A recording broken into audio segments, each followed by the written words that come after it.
Hey, Man, that intro gets me jacked every time. I love that. Yeah, it does. It's almost as good as the X-Men theme. Yeah, look at Matt in his Christmas X-Men sweater. I'm pretty jealous of that. Well, speaking of X-Men, we want to say hi to all the women and men out there. Hi, everybody, and welcome to a Tony Schiavone shitting. Well, saying the word, not necessarily pooping himself. Tony Schiavone shitting, Scorpion splashing. Oh, what's that an allusion to? War Games, previewing episode of the Brothers of Discussion. We're going to talk everything, literally everything in the world, but then we're going to narrow it down to the AEW Impact Union. Ooh, that's what we need is more male wrestlers on AEW. Matt, we're going to talk the return of the icon, Sting, for reasons nobody knows. Matt, we're also going to drop our interview with Warren Hayes, wrestling podcast and YouTuber extraordinaire. We had a blast meeting this guy. We had a blast talking wrestling with him.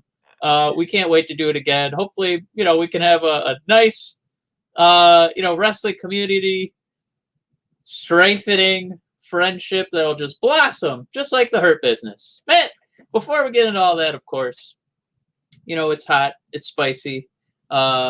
It's so hot and spicy, there's frost on the ground. My God. Matt, how are things over at the Casa de Eddie? They're going fantastic. I laughed because you took your shot at Sting coming back and our viewers cut in half. They went back up, but it was right when you said it. No. So, no, everybody, we love Sting. Stick around. I love Sting. Yeah, from the 90s. But Matt, go ahead. This is a big week for everybody. We all got our Matt. I got a hot tag right out of the gate for you. Go for it. All right, let's do. Hot tag. We got our ladies in the house. What's up, Amy? Hey, Amy.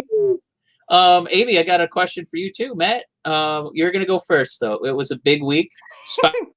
Spotify released your top songs of the year. Matt, did any wrestling themes make it onto your list? And if so, what were they? I have 3. Okay, so should I make one up? Because I sent you my list, and you absolutely know there's not a single wrestling theme on that list. It is chock full of nursery rhymes, Disney music, specifically songs from Disney World rides. It wasn't. I mean, it's for me. That's the thing. It's for my baby girl, but I pick them because they're the songs that of kids songs I want to listen to. So that's what happened there. It is the first year, as I posted on my Twitter or our Twitter account. I'm disappointed in my list, and spankings abound. Just kidding. See, that's why you don't have kids. They're going to ruin your wrestling playlists. Matt, I had a playlist peppered with things like the Raw theme. Hey, that's a good song. Legendary by that Christian rock band whose name eludes me right now. I had Chris Jericho's theme. I have Cody's theme, and then of course The Fiend with Code Orange, and I'm really getting into their albums. I highly recommend them. I was stoked actually when I went through your playlist. I was happy to have that pop into my Spotify for a little bit there. I know my little niece was dancing AC/DC. I think she could really come around on Code Orange. I hope she gives it a shot. And Amy, I love your love. You got to tell. Are you listening to Spotify, Amy? Because if you are, I want to know what's on your top playlist for the year. Well, if you had any wrestling songs up there. And only Amy, because we don't have a lot of time today. Yeah. But yeah, we got to get into this, Matt. Where can the beautiful people find us? We're going to jump right in before our Warren Hayes interview. They can find us at bodpodcast.com and brothersofdiscussion.com. We do have our shop that's available at bodpodcast.com. If you go to that homepage, shop button's right on the homepage. You go right there. It'll show you all those wonderful shirts. We plan on adding more. I'm working away at them right now, doing the graphics for something a little more interesting. Possibly, Mike, a hot tag t-shirt coming up. Oh, shit! Right. Yeah, everybody's going to be buying that one. Yeah, but also you can become a sister of discussion. You can have your listen to the Brothers of Discussion. We also have our Red Wings rant stuff. And of course, while we're doing shout outs, if you guys are Red Wings fans, I had the privilege of interviewing literally one of my heroes this week. So I should have like really let myself enjoy the moment more than I did. I went way too professional. I didn't make it as human as There's a lot of brown nosing in there. Let me say. I'm still telling you, this was somebody I've been dying to just meet, and he was on our podcast for the Red Wings podcast. So if anybody's a Red Wings fan out there, or you're just a hockey fan in general, got to speak with the Greg Wyshynski. It was an absolute blast, and I already got the message from him, Mike, that he's happy to return if schedules ever lock up again. But man, that's going to be one of those moments where I'm like, I am happy I did podcasting. It meant a lot. So there's that on Red Wings Rant. And Mike, like you mentioned, we have Warren Hayes today. This will be akin to the old WCW, WWF days, like Rick Rude. He's going to be hosting his own live show right now, and we'll be interviewing him on our show. He's going to be on 2 separate shows at once. But the fun thing is I like going through our notes right now and seeing 3 straight weeks now. We have interviews with an analytics guy from the NHL. We got to interview Warren Hayes earlier in the week, and we'll be doing the pre-recorded interview after this. And then, like I said, one of my heroes. So it's fun to look at our notes right now and see instead of it just saying episode 158, it says interview with Warren Hayes, interview with Greg Wyshynski. It's just this is fun. This is everybody that's been along for the ride with the Brothers of Discussion. I guarantee with what we're putting together right now, there's so much more fun to come. And I hope you guys all stick around. But Mike, I'm happy for anybody that stuck around last night to watch Winter is Coming, because boy, oh boy, a lot of people were continuing to. So Sting came back. Wait, he's I think he might be right around the age of the last Detroit Lions NFL championship. He's right around there. He was born, I think, in the 60s? You should put a day. You should say he's 61. A lot of people. We could say 61, but it feels that old. But you know what? I don't give a goddamn how old he was when he came out, and whoever put together that entrance of him walking out to the snow coming down for Winter is Coming. Woo! Some production guy hopefully got a bonus for that one, Cody, because I don't care who he walked out. If Sonny Kiss came out to a snow entrance like that and did a pirouette like Elsa, I would have, bought a t-shirt that night. But they did a great job of making Sting look like $1 trillion, letting him rub elbows and make, those little illusions. Ooh, is he gonna help out Darby Allin? I'll be a little mentor because they both got that black and white face paint. Ooh, it's just, we know what we don't want. We don't want him wrestling a full-time schedule. Right. Just let him make some cameos. Let him be a coach. Let him be Arn Anderson with the clipboard. I think that's in everybody's best interest. Maybe a cool, scorpion-shaped clipboard, But, Mike, you skipped the most important one. We are talking about pro wrestling being a soap opera.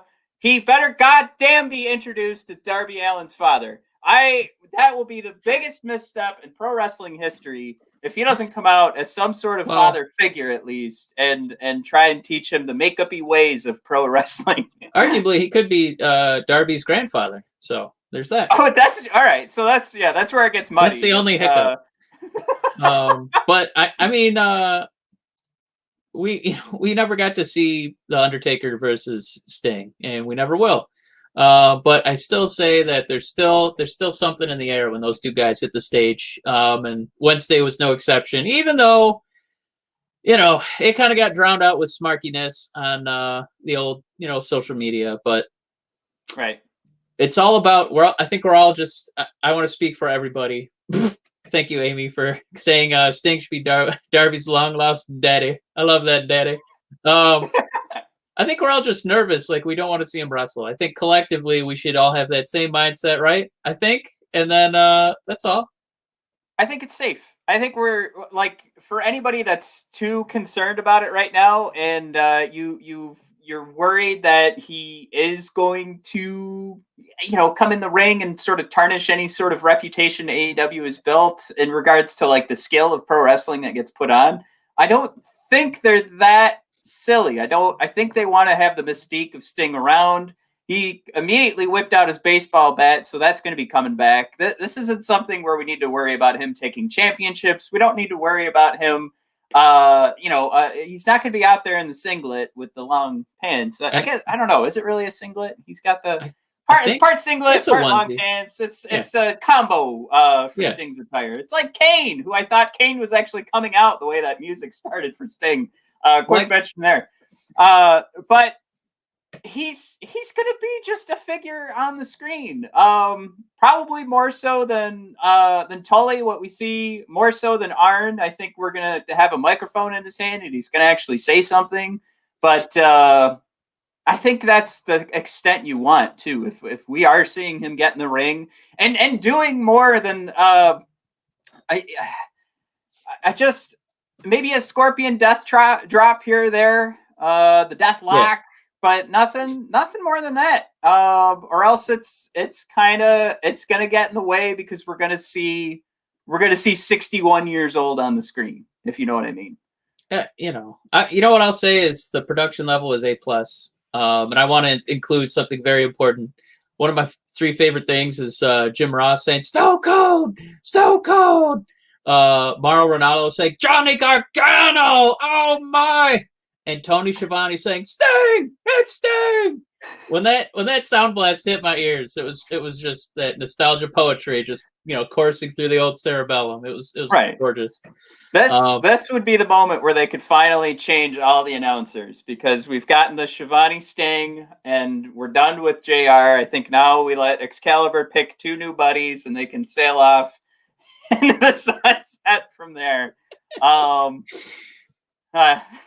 It's okay. Well, speaking of conversation we want to get into right now. Well, we got to sprint a little bit. Surfer Sting was the very first superstar Amy ever saw live back in 1993. Amy, you were 5 years old, I think. But we got to move on, man, because AEW added a lot of people potentially to the roster. The entire Impact roster. Potentially. Right? We don't really know. Are we just boosting ratings for a month? Get those clickbaits going. Which is fine. It's fine. We're not mad about it at all. I'm not mad about it. Mike? Matt, in the take. Are you mad? Furious. All right. In the short term, I am dreading it. I hope I don't have to start watching wrestling on 5 nights a week now. There's just no break. But in the long term, if this gets us to a point, Matt, where, my God, maybe we can have some depth to the women's roster on AEW. Yes. I'm looking at you, Tenille Dashwood. Oh, I was such a big fan of hers. Deonna Purrazzo, Jordan Grace, just to name a couple. And then to maybe get TV time again for Hot Carl Anderson and Doc Gallows, bring them back. Eric Young, he won me over at NXT. All right. And then, my God, Matt, you might get to see Ken Shamrock battle Sting someday. No, maybe not that one. No, I tweeted that out earlier today. I had you before that one. All right. Ken Shamrock was like, he was kayfabe suspended. So I tweeted out today, now we're not going to get to see Shamrock and Sting. And somebody immediately grabbed onto that and was like, are you kidding me? All I could say was absolutely. No, I think on that list, TJP for me, Moose was one of the first, he was one of the first guys I saw at an indie show where I was like, okay, this is how the indies try to be more WWE. Because this guy, when I first saw him, he was pretty green, but he was just a monster in the ring. So you just went to a Ring of Honor show and were just going, Moose. And that was the extent of it. It was fun to say Moose. Yeah. And then Anderson and Gallows are probably top of the list. That could be exciting for an already massive tag division. We're going to talk with Warren, Mr. Warren Hayes of the Mr. Warren Hayes shows, as we already mentioned, Mike. And we talked about the best women's division, or the NXT women's division being one of the best divisions as you dice them up in professional wrestling, that tag division of AEW is obviously, it could stand alone and be its own. It could be its own show, but adding to it is just, man, the cherries on top. I don't know what other toppings you're going to put on that beautiful sundae, but it's overflowing right now. It's definitely Instagram worthy if you catch my drift in regards to some of those sundaes that are built with donuts and cookies on top.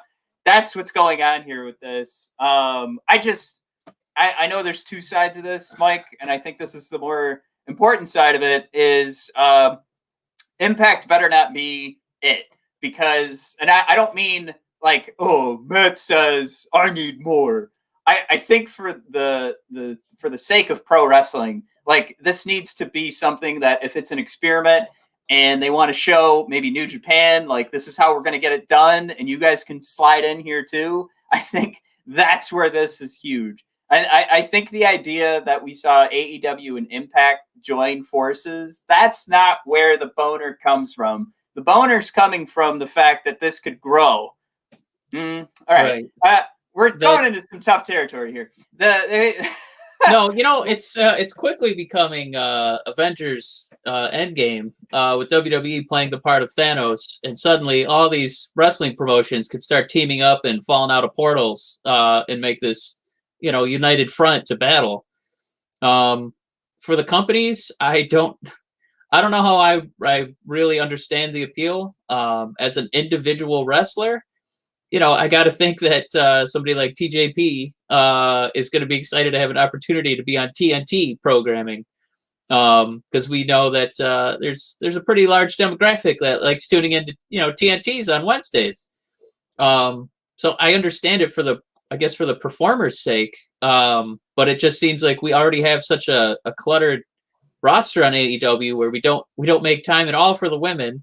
And then there's, male superstars who barely make it on TV. So just stockpile it with even more dudes. Maybe that's a hot tag question I don't really have the answer to right now, but where do you think that where's the big punch that makes management want to do this? Oh, I mean, that's what I just said. I was saying that this is that show of like, all right, we can do something for a month here with another promotion. So New Japan, see what we did? You guys squeeze in here next. I think that's so you're saying it's just to pillage? It's just to pillage like top talent from the other not shows? Pillaging at all. Working together with another promotion. They break off when they're done. They can build each other up. This is an opportunity for.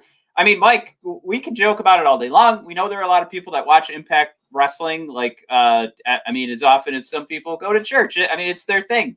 It's as often as we watch AEW and NXT. So there are a lot of people like us, though, who are not going to watch Impact on a weekly basis. And honestly, I was filled with anxiety with the thought of having to put another show on my weekly TV watching agenda. Yeah. But we're going to get to see these wrestlers now, is my assumption. And I think that's an opportunity for us to grow our own, like the background that we're going to have on all these wrestlers. And then when they start to jump around to different promotions, it is something where we're more excited to see them. That's where the benefit really lies for this. And we're always looking for the benefit of the pro wrestler. I don't care that AEW is going to get more money. I don't care that Impact Wrestling is going to get more money, but these pro wrestlers we're going to get more eyes on them. And that's where I bring up New Japan. And we have New Japan is not a secret. I'm not saying they are. I'm saying that I don't have the time in my life to do a Red Wings podcast, play video games with our friends, catch up on all my comic books that I'm reading, and also watch every single episode of any pro wrestling promotion that's out there. But if there's going to be a combination of two major brands, I'm not going to miss it. And sure, it's going to really hurt my nighttime schedule, but that's the thing that you make the time for. And that's where it's almost I think the next conversation of how sad it is that the WWE won't do that, even though Triple H actually just tweeted or he spoke with Bleacher Report and said the opposite. Yeah, that's what I was going to bring up to you. His quote on it. Thanos spoke. He said, quote, we're open for business in a lot of ways and a lot of things. It just depends on what they are and if they're beneficial to us in the long term. So I have to figure out how it's not beneficial, but I think because WWE likes owning their entities and saying that they're WWE created, like it's their babies. I don't think they want, that's why we think they were skeptical to even bring AJ Styles aboard for such a long time, because, then it would be like an Impact guy making it in WWE instead of a WWE guy, running the show. So I get that kind of micromanaging where, the brand is more important than the superstar. And I think we've kind of talked about that ad nauseum. Every other week we bring that up. So this idea seems like the antithesis of that, where the talent is the story and not, if you work for AEW or Impact, it's just we're going to have all these great guys on either show. Remember, all right, this is the best example I can come up with, because this would get us those dream matches. This would get WWE a lot of good PR if they put this together and worked with all these other companies. But there was a series of comic books that were Marvel and DC in the same comics. And you had like Wolverine and Batman fighting for pages upon pages, go back and forth. Superman fighting Captain America. It was amazing. And it ended with them all shaking hands and being buddies, because you couldn't have Marvel beat DC and you couldn't have DC beat Marvel. But you can have them all battle. You can have them all go out and do a scoring tournament. But eventually, like, it has to wrap up in some way where they break off. I'm not saying that they're going to break off and be all huggy and handshaky like in the DC versus Marvel. Yeah. But I think that, like, your point is WWE's probably coming in and saying, yeah, we'll work with you guys, but Roman Reigns is going to beat all of you. You know that, right? Like, that's where the agreement probably dies off. And they're going like, well, no, Kenny Omega would beat Roman Reigns. That's a given. And, I assume that's where conversations break down. But if they could, I mean, obviously Drew McIntyre is going to be Darby and Cody in a handicap match. I mean, right. Have Jungle Boy agree, and right? Darby and Guevara all go up against Drew McIntyre. Well, and I mean, that's the other thing too, where it's going to get muddy. Where, I mean, who's going to size up to Drew McIntyre? Who's going to size up to Brock Lesnar and those other promotions? It's pretty tough to find someone. You can have Moose go up there, but I mean, as much as we complain about Brock Lesnar's, the time that he's in the ring, his in-ring action time, he's not green like, or won't have the same issues that Moose does. And again, I haven't really watched Moose extensively, but the last few times I've seen him, he's fine. He's great. He's great for being what he is. But I you know where I'm going with this. Anyway, I'm going to bury myself because I don't watch Impact. We wanted to do a little emergency blurb there because it is pretty big news. It's basically Checkers fries being sold at Taco Bell, so it's pretty big news. But Matt, probably just dive right into the interview with Warren now. Yeah, let's jump in there. This is pre-recorded, so nobody's going to be able to ask any questions. So it is coming right up. We have or you know what? I think we're going to give the intro in the interview. So why don't we just jump in there? Mike and I are going to sail off into the sunset. I'm going to set an alarm on my phone so I can walk away from this. And I'll be back in the magic of technology. There you go. Yeah, exactly. All right, everybody. Here is the interview with Mr. Warren Hayes, and amazingly enough, he's also hosting a live show right now. So thanks for sticking around with us.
Hey guys, I'm still here. I just got the message that there's no sound. Let me restart that. Sorry. Let's try that again.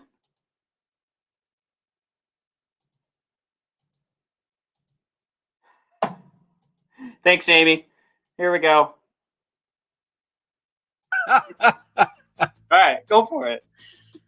Well, here we go. We got the Brothers of Discussion here, and we got Warren Hayes hailing all the way from northern Michigan. It's Canada. How are you doing, Warren? You know, oddly enough, that's how we refer to ourselves. You know, when we get into our northern Michigan social clubs, you know, when we all get together, that's what we say. Fantastic.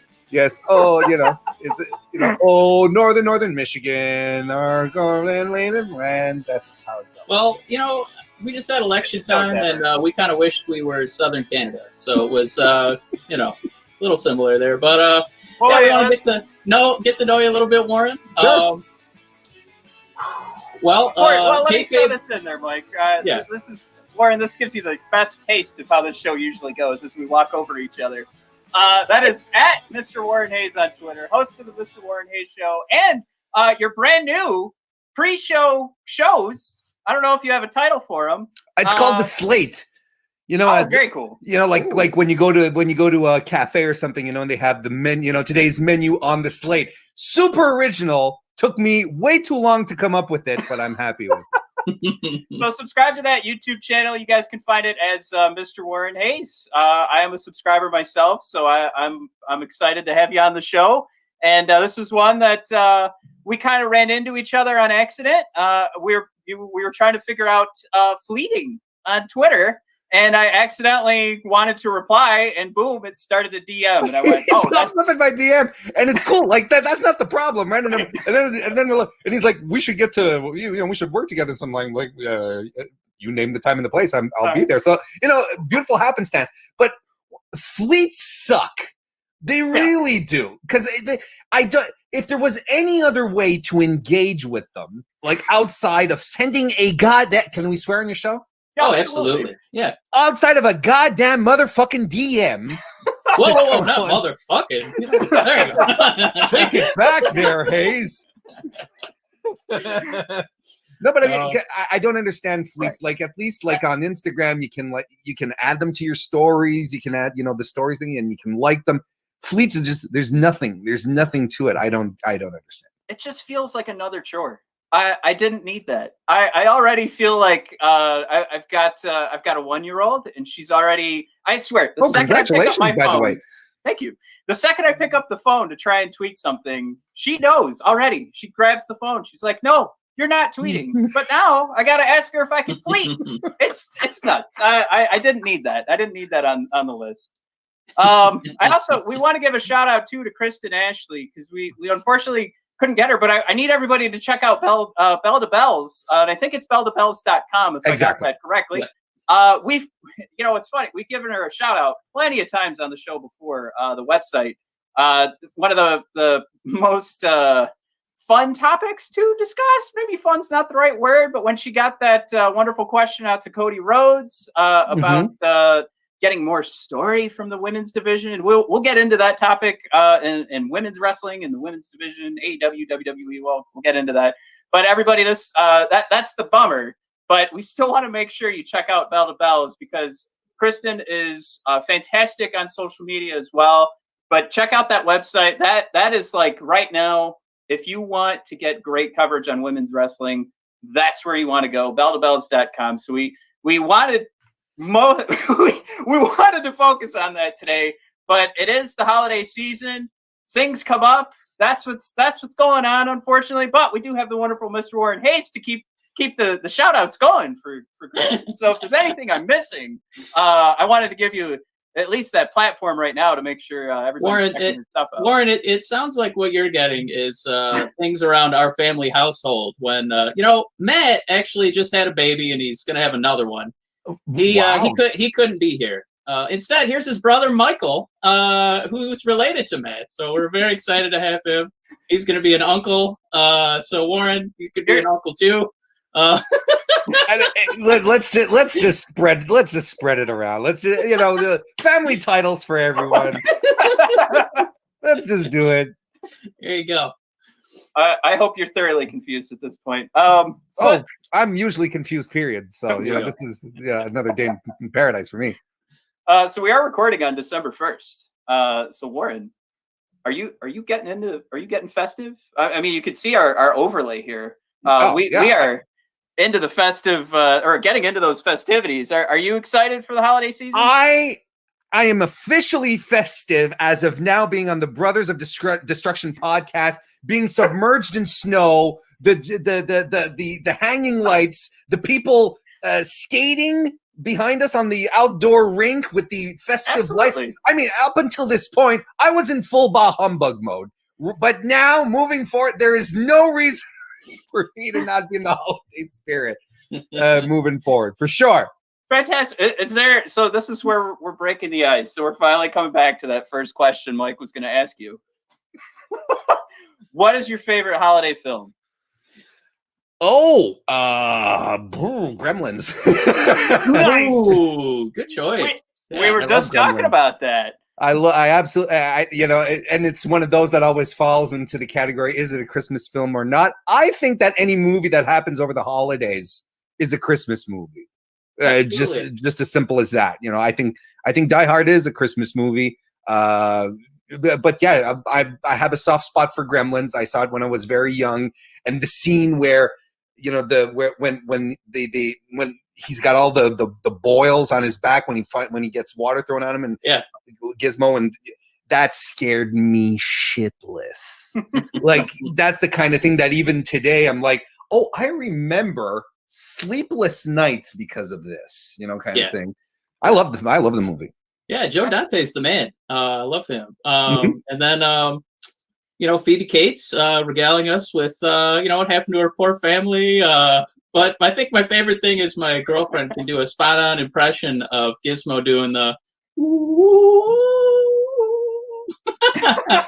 That's a special woman you got there. Mine's like a C-. Hers is like an A. You think you're holding a little gremlin. It's pretty wonderful. You hang on to that woman and you just never let her go. I keep trying to pour water on her and get a couple more, but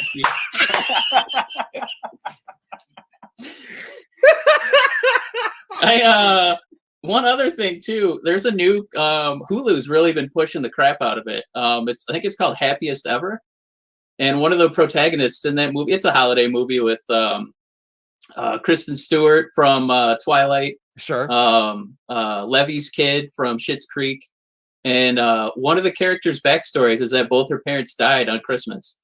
And I'm like, wait a minute. Come on, don't be stealing my boy Joe Dante. What's going on here?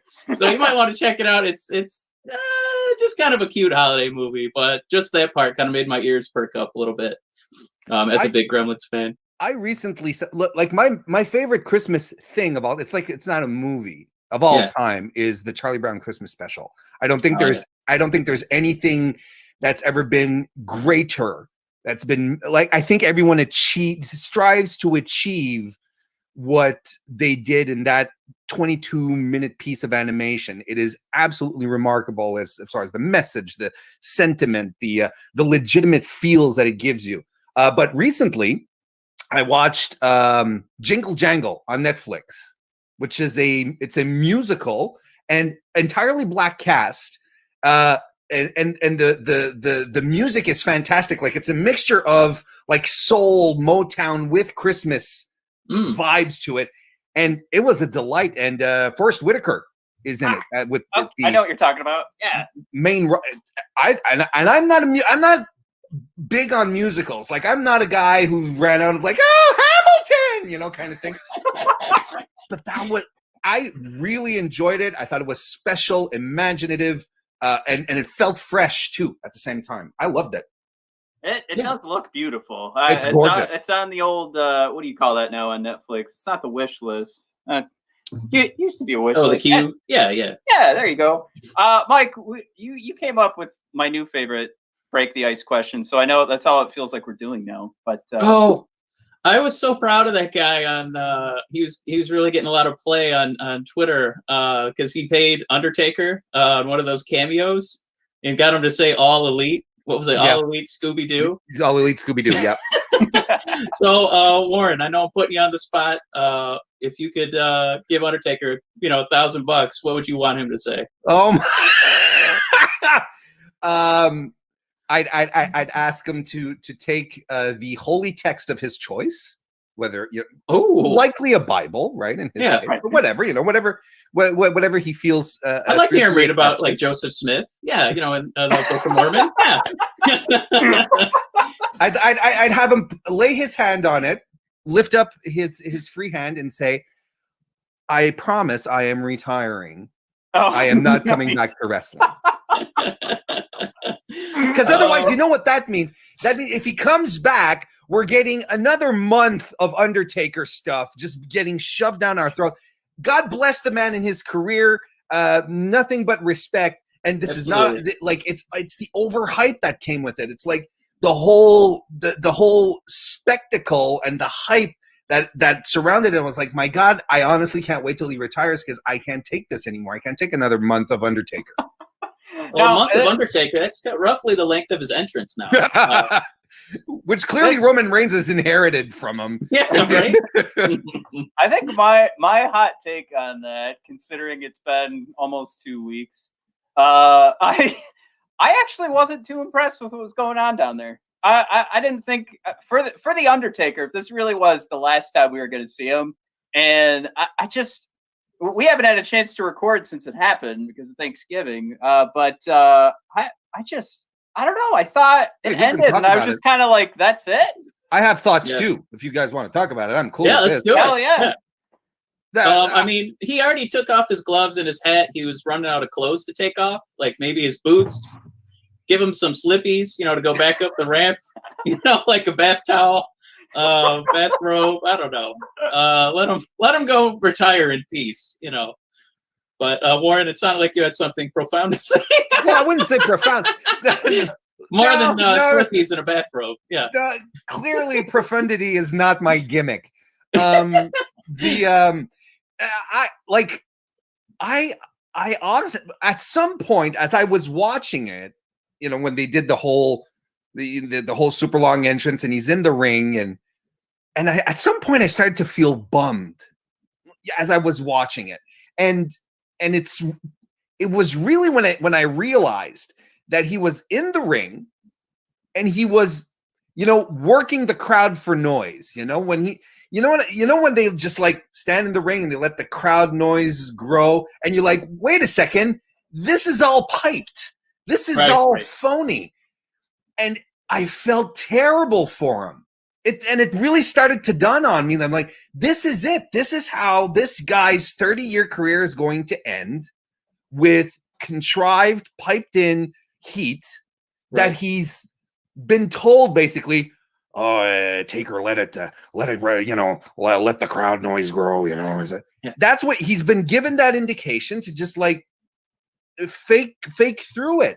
And it's such a bummer, because I really do think, regardless of his political stances and all that stuff, which is, I think it's a whole other yard to cross. I think that he deserved to be in front of a crowd. He deserved to have 4 uninterrupted minutes of a live, hot crowd, 14, 15,000 people just going nuts because they know it's the last time they're going to see him. That's what this man deserved. And it sucks that it was taken away from him. But then again, what do you do? Do you wait another year? If you're WWE, do you wait another year for this and cross your fingers that live audiences will be able to return? We don't know what's going to happen in a year. I mean, he's not super old, but he's not young either. Like was this like the most opportune moment? Probably, but I can't help but feel bad. That's the thing. I just felt bummed at some point. It just everything sucked out. It starts to scream like, what else are we going to do at Survivor Series? And then that idea was tossed out there, because I mean, it just like you said, he deserves more. I can't believe that they looked at that as the ideal send off to a guy. I mean, you get to say it, well, during the broadcast, they said it 1,000 times. It's the 30 years that he's been with the company. And I get he absolutely needs a segment. You know what he needed? he needed like Stone Cold Steve Austin there or The Rock. And I was tweeting like, this isn't real until I see Stone Cold and The Rock. I agree. That to me was like those were two elements where it's like, all right, this good point. Isn't real. But absolutely, this should have been. I mean, I think there's WrestleMania moments that tie in better than Survivor Series, and I get that was where he started, but I don't hold Survivor Series as Undertaker night. I hold it as it's Survivor Series, and then for however many years, WrestleMania has always revolved around a main event with the Undertaker. So I don't know, like that doesn't add up. The Undertaker just kind of getting the shaft here and being treated like let's fill out the show, let's fill out the match card. I just and then of course it's not a very long segment by any means. It's long just because there's nothing going on and you're kind of checking your watch, going, "Whoa, 15 minutes went by and he's just been standing there." But I mean, throw that out because that's going to happen regardless. But I mean, we've watched. I mean, I'm sitting here wearing Red Wings stuff right now. I've watched so many different Red Wings retire from the NHL, and they get like an hour and a half long ceremony with all their buddies that they've won Stanley Cups with to just sit there and they chit chat in front of a crowd and they joke and grab ass. And I don't need the grab assing, but where was that moment? Speak for yourself over there. All right, yeah, I kind of did want it. I want to see a break character. I wanted to see some hugging out there, but maybe. Why did they bring the legends? Like, why did they bring the legends and then get them out of the ring? Why was there no dress code? Why was Kane in his gear? Some of us were in suits, some of us were in jeans, some of us were in jeggings. And then you had the Godwins. Yeah, how did they?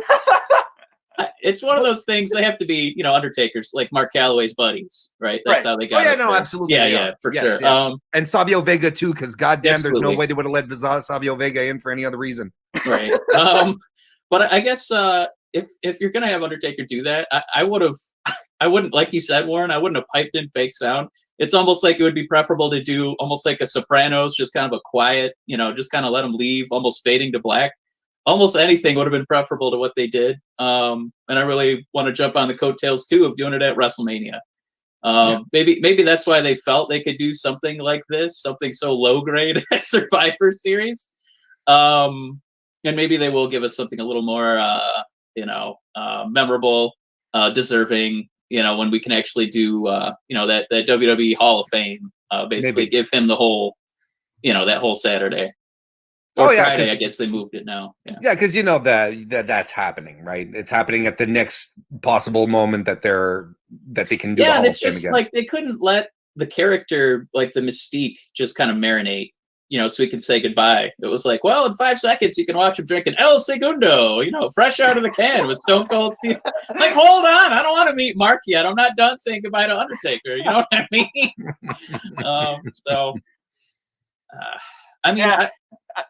No, that's actually a good point because I was talking about those retirement ceremonies, but I guess you've got to do. I need to equate it to like a number. You've got the guys that are leaving. You've got the Stanley Cup. I'm trying to defend myself now. I realized I was wrong because he's going to get a Hall of Fame speech. All right, I'll just move on. I'm gonna actually chalk that up to holy crap! I forgot the Hall of Fame exists. Good on me though, because another hot take there, Warren. I'm not a believer that is worth anybody's time. Besides the guys who get that and they feel good about it, I like that, but nobody should be watching it, in my opinion. The Hall of Fame? Absolutely. Oh no! It's aside from like. It gets interesting when you have the surprises or when you have like the really old guys, like Hillbilly Jim last year. Was it last year? Yeah, it was last year. I thought he had a lovely induction speech, and we hadn't seen him in years. Is Hillbilly Jim a Hall of Famer? Hell no! But it's like, and I grew up loving Hillbilly Jim, the big tall guy with the big beard, and he dances, and he smiles all the time, and he does this thing, and he's so cool. But it's not a Hall of Fame career. But you see, then I would have been. There's elements like them inducting Jushin Thunder Liger. I'm really, really excited to see what they do with that. What kind of video package they'd have prepped for him. Because I've maintained it's gonna be really blurry, all that censorship, Yeah, all these people we need to blur. Right. When he announced his retirement, and it happened last year, and we were like, okay, well, if the WWE Hall of Fame has any sense of worth, they have to put Liger in there because he is a legitimate legend. He is a legitimate trailblazer, a guy who defined an entire genre of wrestling back when no one was doing that stuff, and has been emulated over and over again. He's the guy that the Rey Mysterios look up to. That's how wild this guy is. If you're going to do the Hall of Fame, you have to put him in there. So when they did that, I was like, all right, curious to see where it goes. But then, like, the main event guy, the big guy this year was Batista. Again, no disrespect, but I'm like, okay. Right. It's like Vince is going to put in his draws, his pals, the people he wants to see in there. Torrie Wilson is not a Hall of Fame career. Again, no disrespect, but that's not what a Hall of Fame is. It's just like, who does Vince want in this year kind of thing. But kudos to have decided to go with Liger. That's transcendent, and I appreciate it. That's a smidge of legitimacy for me.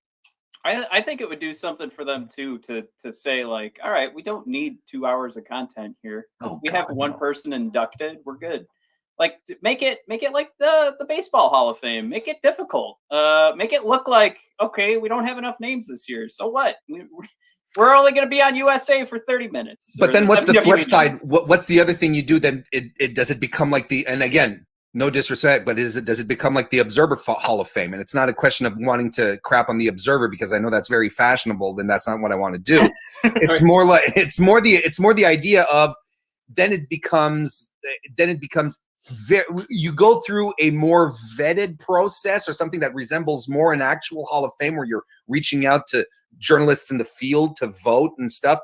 But then, then it becomes extremely difficult to get certain people inducted when it should have been years ago, because the voting is strange there too. It's like, right.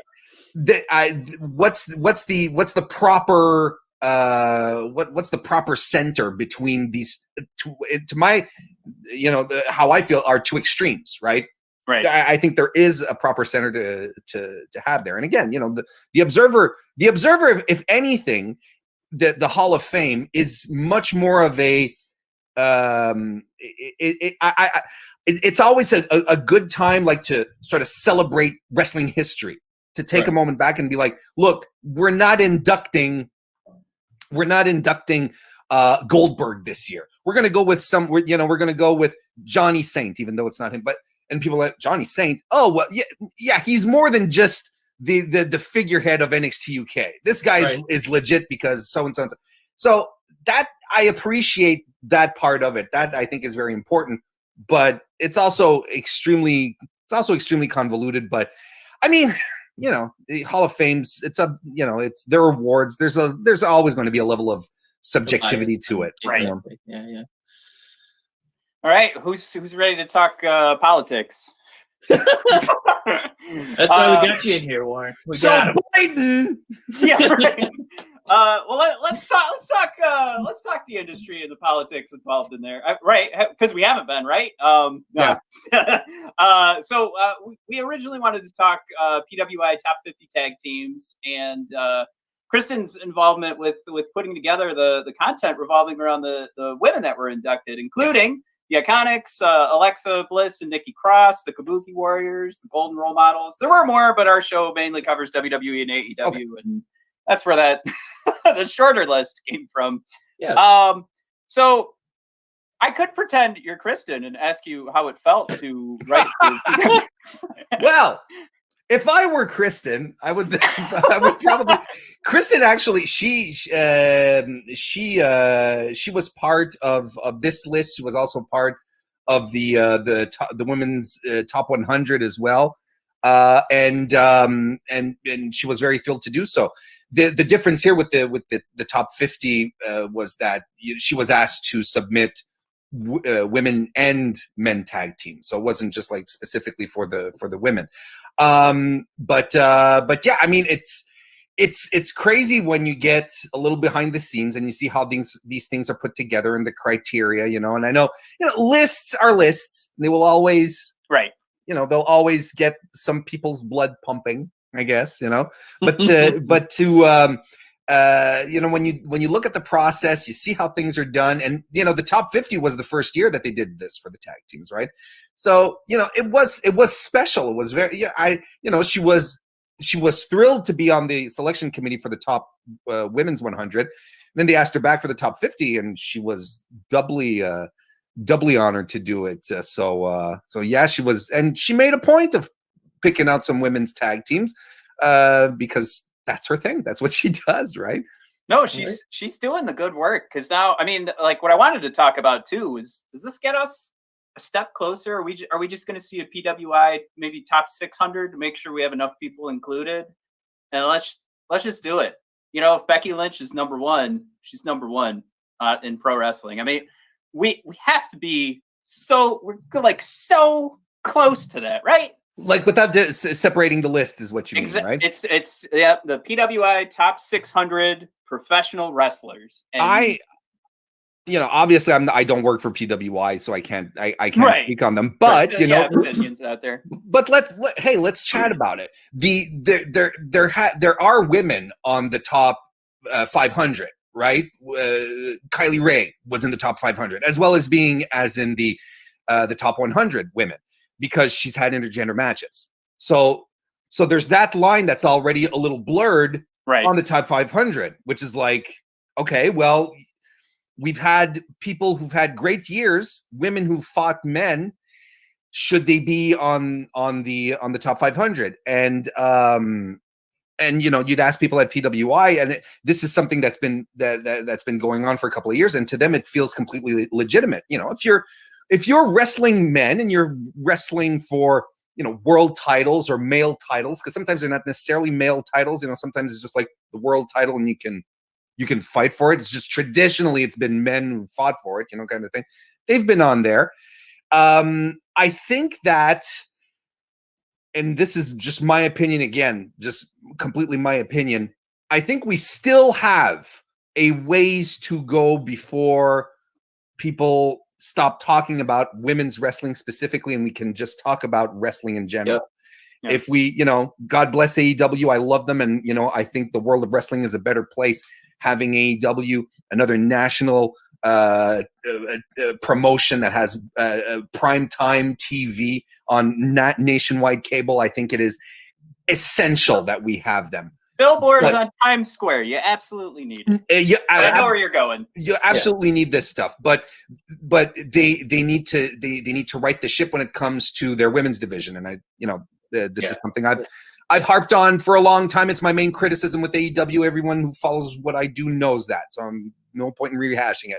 Yeah. So when you look at that, you sort of, well, you know, the battle hasn't been won, but there has been a lot more. Like, there's things this year that I've noticed. Like, no one bat an eye when we saw Io Shirai versus Candice LeRae main eventing the Halloween Havoc show this year. No one went, my God. It was more like, cool, right. We've got two of the best who are going to go out and it's going to fucking rock.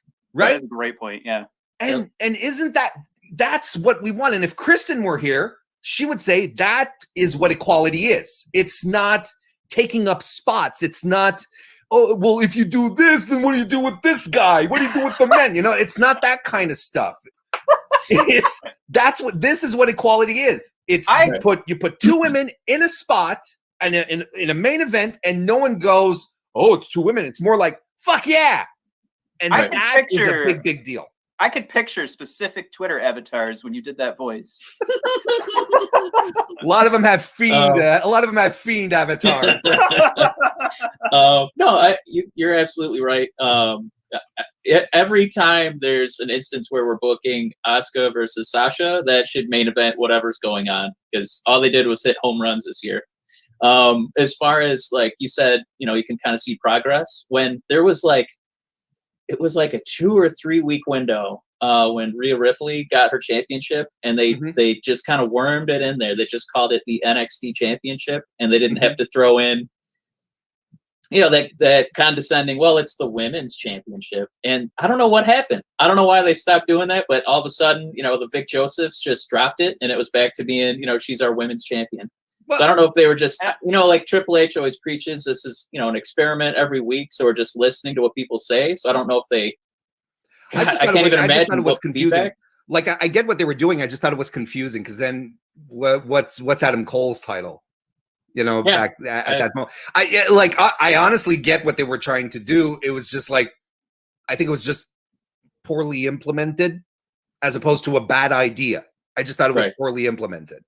And there had to be some element of, there was a rebuttal, right, from Impact Wrestling, giving that a shot. So, that was, when I saw that happening, I don't know how many people also had that thought. That was the first thought that popped in my head, is that we just saw this a couple weeks ago on Impact. So, yeah, that sort of pulled a little bit away from it. It's sort of that same thing where we got Women's Evolution, but then when we pulled away, we saw that there was less budget that went to that. They haven't done it again. And then that also looked like a rebuttal to so we weren't thinking about the fact that there weren't going to be any women at the Saudi Arabia event. That's absolutely then they could just turn around and say, well, we just did Women's Evolution. Yep. So it always feels like there's that element of like, oh, there's still noodling in there. There's still PR. It's not a good person decision. Right. Absolutely. The Evolution example is fantastic because, basically it turned into, well, the women get a payday nonetheless, kind of thing. And frankly, it was one of the best pay-per-views they put on the entire year. It really was. Yeah, absolutely. Yeah, I think that if you go back to that year too, we talk about it all the time when we watch any pay-per-view. Where was the match that you aren't just going to, you're not just going to say for homework, I'm going to rewatch it, that you're just in your free time. You have nothing else to do. I'm going to go back and rewatch this. You do that for the entire pay-per-view. You have no problem doing that. Absolutely not. It really is a beaut. And it's probably one of the more easy pieces of evidence to point at was that how much of a PR move it was, because I think we all loved it as wrestling fans. And where is it? We started talking about on our show, oh, good. I think this means there'll be NXT, and then there's going to be a completely women's show on the network. And we're going to get, they're going to have an opportunity to build their own storylines, build their own characters. It'll be their show to own. It's so funny that every year they'll still do tables, ladders, and chairs. Nobody's fucking tuning in. It's a garbage pay-per-view. The numbers are terrible. Evolution blows up media. Everybody's talking about WWE. They don't do it again. It's I don't know what numbers they're looking at. You can't do it without Ronda. What a fantastic point you just pulled up, Mike. Seriously. You know how WWE just laps up that mainstream media attention. They're like, give it to me. I want more. That's exactly, and the press that they got for doing Evolution. Sure. Okay. Ronda was there. Right. Okay. They're fine. But still, you'd think they'd capitalize on that. They'd keep bringing it back. And God knows, if there's a company who can use an occasional good spot of PR in the media, it's our boys at WWE. It's weird. Well, I have, that kind of ties into building the list out. Yes. Like Kristen was doing, talking about Hall of Fame stuff. One thing I always like bringing up to Wrestling Minds is if you're talking about that kind of list building, greatest of, it's almost impossible to do a Mount Rushmore, because I feel like you always have to do subcategories of that, best on the mic, best ring worker, what have you. But I guess what I want to ask you is, when you're thinking of the greatest, what's your criteria, Warren? What do you look for in your performer? Oh, instinctively, it's the kind of thing that I shy away from, and I always feel cornered in these situations. And what we should have done? We should have thrown the old hot tag. There we go, That's baby. our hot tag question segment. Boom. Because again, you sort of nailed it, right? You can appreciate wrestlers for very, very specific skills that they have. You'll be absolutely head over heels, let's say for Samoa Joe's promo work, right? But maybe his in-ring work wasn't your cup of tea. I don't see why, but maybe there's part of the presentation. Yeah, exactly. It could be. He still doesn't love Joe. I don't know why, but yeah. Yeah. So, I mean, I think there's, and then the argument that everything usually revolves back to is, did they draw? How much money did they make? Because ultimately, wrestling is a sport about promotion. It's not a mistake that interviews and segments are called promos, because they're supposed to be built so that you'll buy a ticket to go see a match. That's how it used to happen in the territory days. Then pay-per-views. Then these days with WWE, you don't know what promos are for, because for $10.99 a month, you get everything, right? $10.99 in Canada, anyway.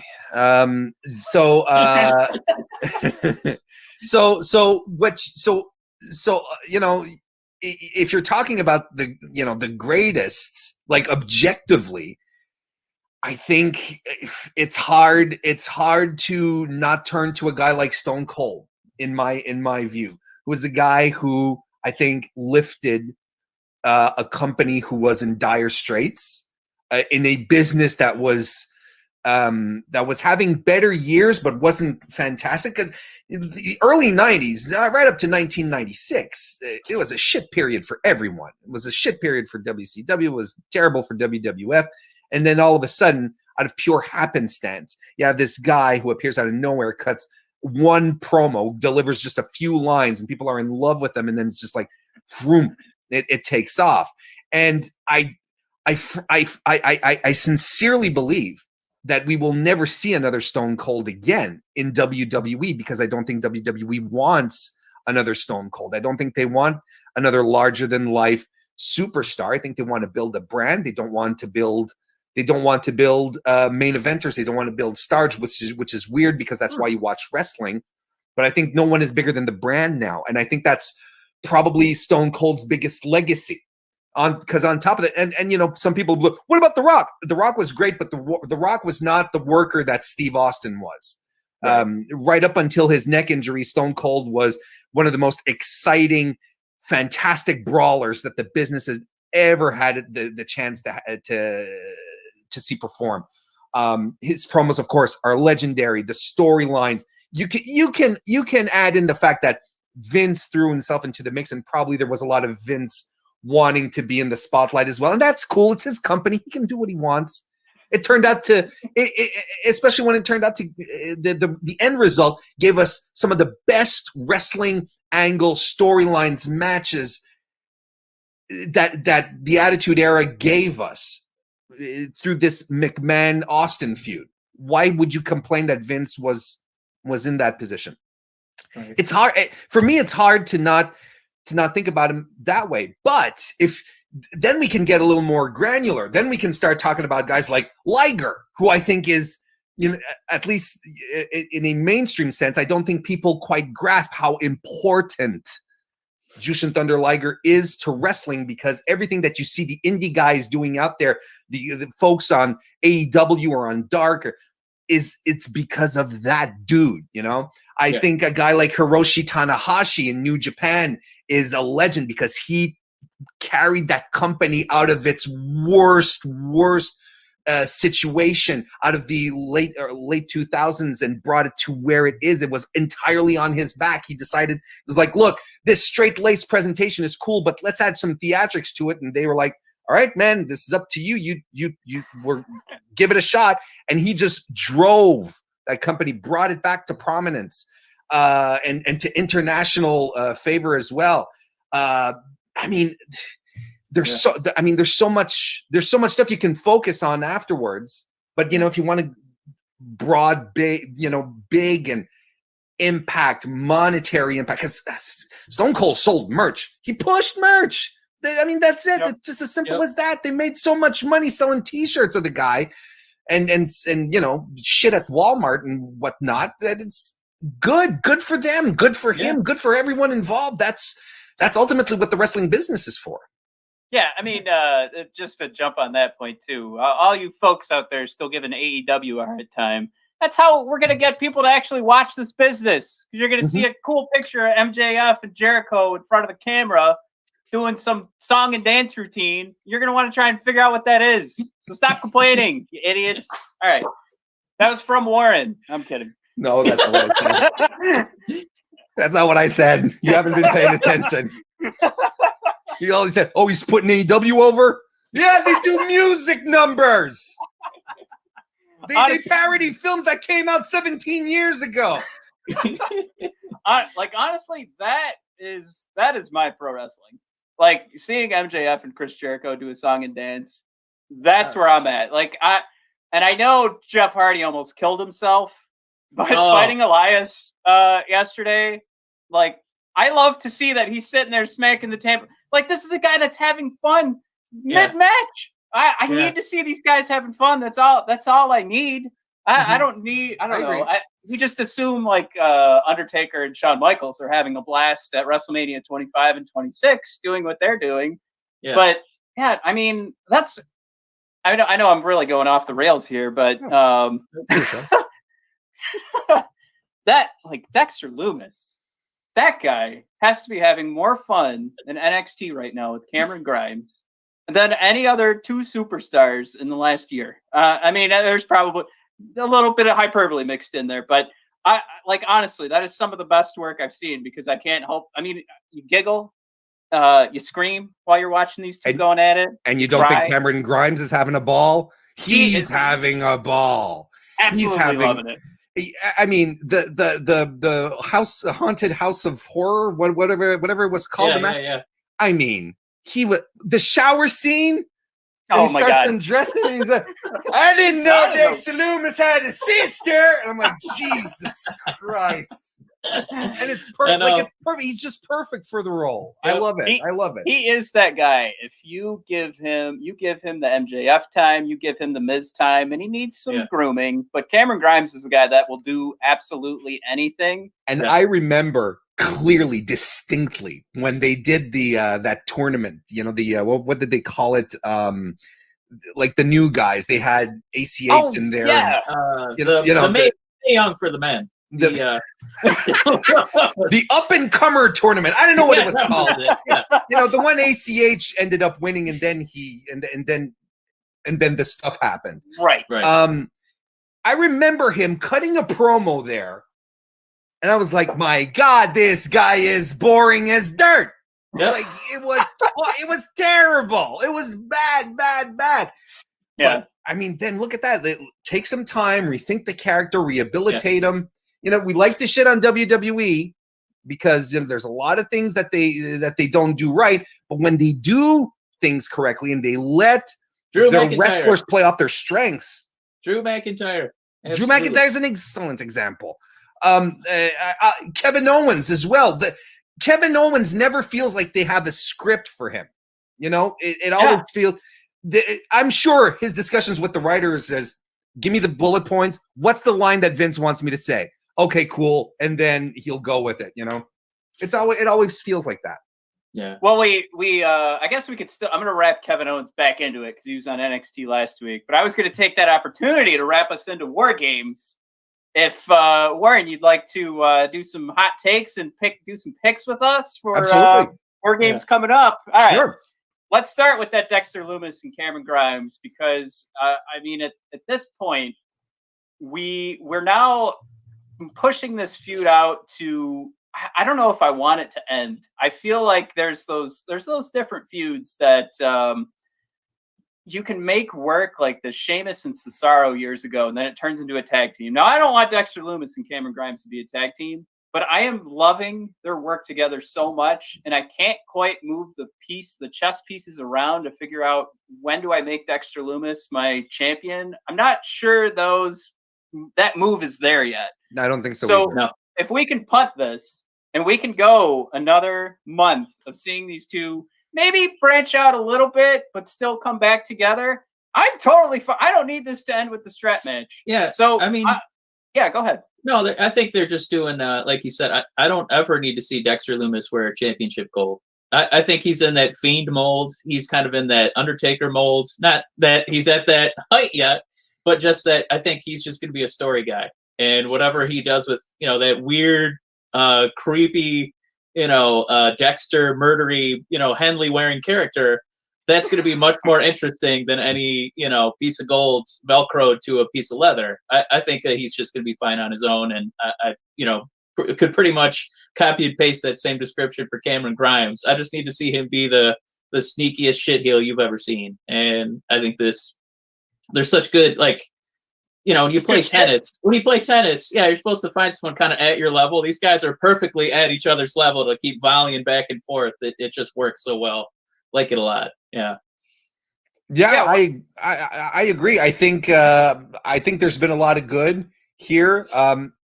Personally, I wasn't a fan of the blindfold match, but then again, I am never never been I even tweeted out, guys, tell me where has there been in the history of the world a good blindfold match? And I mean, the concept even baffles me. It's like, even if it was a shoot, even if it was a shoot, why would you want to see two guys with bags on their heads try to fight each other?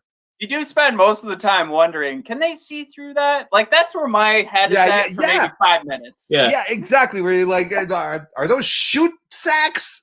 Are they shoot sacks? Oh man. But I do feel that they work well together. I hope that they go towards, let's put this on pause for a while, because I think one of the problems that permeates WWE, maybe aside from SmackDown these days, is the lack of fresh matches. I think on SmackDown, Jey Uso having a single run is wonderful, because then you have look at these new pairings, look at these new matchups that we've never had before. This is cool. This is exciting. So I think I want that in my NXT, especially since that's kind of what I'm used to in NXT as well. I'm a longtime viewer. I've always loved it. I like it when they mix it up. Sure. The long-term stories, the trilogies, like the Gargano Ciampas and stuff like that, the Nakamura's, Balor's stuff, all that. Let's keep that for the high-level stuff. Yeah. Mix it up more in the underground, the undercard. Yeah. Real quick too, I didn't want to omit him, but another guy kind of getting a little bit of some attention singles wise, Kyle O'Reilly. Oh, chef's kiss. Oh, that's a great example. When you talk about Kevin Owens feeling so natural in the ring, every time I watch Kyle fight, I'm like, oh, now a real battle is about to ensue. I know that his battle stance is just it almost looks like a toddler trying to kick you when you're trying to put their shoes on. Yeah. But it's also the most dangerous one. I'm not getting near that, man. That's like getting next to a scorpion. I'm staying as far away as possible. The world's most dangerous. Yeah, the world's most dangerous toddler. Yeah, pretty much. But his moves, every time he puts in a submission hold, there's always that extra little twerk where you can see, oh my god, that it has that strong style feel to it, and it's Kyle's own stank on a wrestling match. And I can't get enough. I'm so excited that he gets to be on his own and not have to take 5-minute breaks so we can watch poor Bobby Fish get beat up for a few minutes. More Kyle O'Reilly again. Oh, poor Bob. But I mean, that's why he was loved so much in Ring of Honor. That's why he worked so well in Japan as well. Yeah. He's got that shooter grit to him, which works really well. Yeah. So real quick, just for funsies, I'm gonna go Cameron Grimes because I think that's the best way to get this thing punted. Yeah, we should pick someone. Yeah. I think Grimesy needs something right now. He needs to put some polish on that hat, and then he has to win a match to get that purse. I feel like Cameron is just going to keep losing, and it won't matter because he's still going to be giggling at the end. Give me Dexter Lumis all day. Give me the Henley. You know what? If that isn't a part of the WWE shop, honestly, I'm begging him. Why is it only T-shirts? Yeah, I want to see those two crazy eyeballs. Yeah, on the back. Give me a Sheamus cap. Let me get all decked out and all that. Oh, Sheamus's gear is so good these days. My God. The suspenders. I love it. You like the Gangs in New York look? I love it. I love it. Peaky Blinders all the way, man. And when he lost his hat yesterday and he didn't have the mohawk, I was like, that's it. Perfect. Don't touch it. Don't leave it alone. It was beautiful. I had no idea how badly I needed Sheamus's hair to lay flat. I know. It just like I don't need him to be a spicy Cheeto. Like, let him be a regular ass kicker. A fire face. Like you never fire face, bro. Yeah. Before you had one, you never wanted a McRib, but once you had a taste of the McRib, you're like, this makes sense. This is life. That's what Sheamus with the flat hair. He's a McRib for me. All right, real quick, it works. Mick, I want to throw some credit to Matt Riddle too. The way he got MVP to crack. Was that 2 weeks ago? I think when he called MVP his bro, and he's like, "I'm not your bro," and he's like, "Oh, yeah, that was perfect comedic timing." And MVP had that. He had to cover his nose. I don't know what happened. I'm a mark now for Matt Riddle, or just Riddle now. He's winning me over.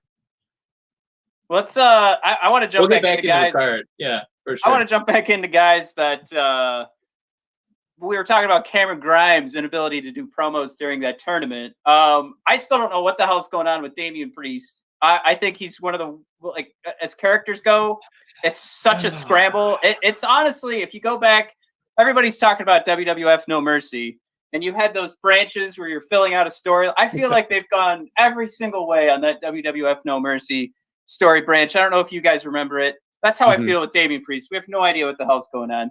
But him, Johnny Gargano, Leon Ruff, I mean, this to me is so easy to pick. Like, you can punt this. You can have it last another month. But I don't think this is going to happen. But I want me some Leon Ruff. I want that guy to hold on to the title. And you have so many different. I mean, it's a triple threat, right? Like you're already trying to figure out, like, how are they going to mix up where the wrestlers are at what point so that Leon can get that pin, or what's going to happen there? Like, that's what it feels like. Everybody's leaving strong. Yeah. Right. Leon can take a pin, right? Nobody's going to bat an eye if he goes down. I think we're all going to say good for him for holding the NXT North American title as long as he did. But he's got to walk away with the title, right? I think so. I like surprises in wrestling. I think everyone was shocked when he won it off of Gargano. I like how they continued the story of the Gargano curse. That I thought was a nice touch as well. And Leon Ruff coming out of nowhere and winning, I thought that was fantastic. Leon Ruff is great. His work in Evolve was phenomenal. So, and we've, everyone was freaking out on his squash matches that he had, over the past few months, because he sold so well. Everybody's like, I am all for mixing it up in wrestling. This is not boring. And, wrestling fans, there's a contingent that really don't know what they want. They're like, give us something fresh, not Gargano and Priest again. Oh, let's give the title to Leon Rush. What the fuck's this shit? No, this is it. This is interesting. And if they're going to elevate someone new to in NXT, which I honestly think in NXT is in desperate need of right now, I think it does need some fresh blood. Yeah. Go with the guy that no one saw coming. Build him, make him your own. I mean, this is the start of Leon Ruff's. It's the first day of Leon Ruff's life. The rest of his life. That's how this is the rest of your life. Love that. I met the Damian Priest, whoever's writing for him. Not a resume I would want to share with other people. On the same night that they'll, right. Yeah, go ahead. Like, the same night they'll, pump up, like, the Liv documentary. They'll talk about Becky Lynch being a mom, and we're going to talk to her. You'll see a commercial for a 2-year-old women's Revolution pay-per-view. And then they'll trot out Damian Priest to be like, yo, I got all the ladies. I got all those objects. Really? Let's all go hang out in the spa. Come on. Yeah, it's such an antithesis to everything that they're trying to preach. I don't need him there. And I got to say, when they booked this as a triple threat, I think they just don't want Gargano to keep getting bombed by a rookie, an NXT rookie. So yeah, I'm picking Ruff to walk away. Still holding that belt. Yeah, and I just to jump on that Damian Priest. Well, how do I want to put that properly? To keep that conversation. Yeah, jump right on it. Yeah, to jump on Damian Priest real quick. I think there's room to fix it. I just think they should have taken more time to fix it before they gave him this North American title opportunity, because I just didn't feel like it was polished yet. And I don't know if they're gonna still do the same polishing for Cameron Grimes and Dexter Lumis, who I think are probably better candidates for that conversation and better candidates for those matches. Mm-hmm. Do the same thing for Priest, because this could ruin him, giving him like that too far of a push. And of course, I'm saying too far of a push in regards to an NXT North American Championship run, but it really did feel like it was bad timing. And gosh, I really hope that we were talking about giving a pause to Lumis and Cameron Grimes just to their feud. I want to see Damian Priest get a long pause so he can come back and maybe just figure out like how to make the shooting an arrow and having that Titantron turn into a ball of flame. That is badass. That is sweet as hell. So whoever came up with that idea, figure out what the hell his character is. You know how main event WWE, like, they just can't be subtle. Like Ricochet has to come out now, has to go boing, boing, boing, boing. Like Aleister Black had to add a creaky door to his entrance. I can't wait for Vince to call up Damian Priest and have him walk out with like a little Nerf, bow and arrow, and then shoot it like a little plush arrow at the crowd. Somebody's got to get the Steve Martin like arrow through the head. All right, so this is definitely not an arrow through the head. This is going to be beautiful. Team Shotzi and Team Candice. I probably shouldn't have picked this because this is probably going to be match of the night. And there are different reports I'm seeing still to be announced, and I'm also seeing Io Shirai to be a part of Team Shotzi. So we can pretend it's Io. We can pretend we don't know who it is. Maybe it's Charlotte Flair. It kind of felt like it was going to be Io after the last episode, but I don't know. How do you dissect this? It's going to be we're going to pick one of these teams to win, but ultimately the win is going to be us sitting down with our bowl of popcorn, couple of beers, and enjoying just it's going to rule 20 minutes. Yeah, exactly. It's absolutely going to rule.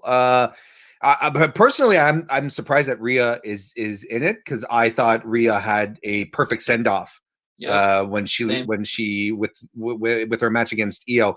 Perfect send off, and frankly, I don't know why she's there. If anything, keep Rhea off, put Io in there, bring back Mercedes Martinez. Mercedes said, "Hey, you know what, Vince? Fuck your retribution angle. I don't want to do it."